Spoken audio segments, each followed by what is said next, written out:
This is a Nissan Dualis. This is removing the radio. Start off down here by pulling this trim out.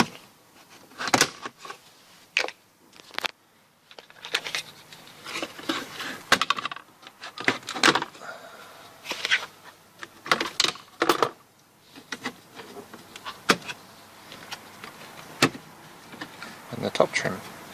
Just carefully though. It feels a bit weak.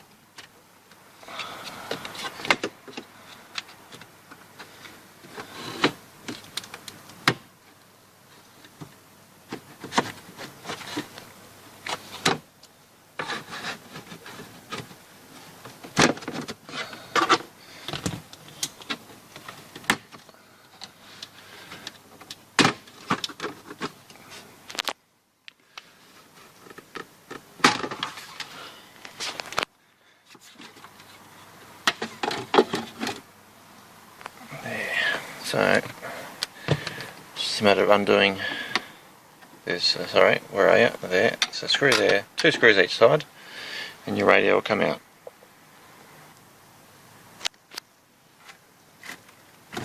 That's with the 4 screws removed. And you just have to unplug those connectors.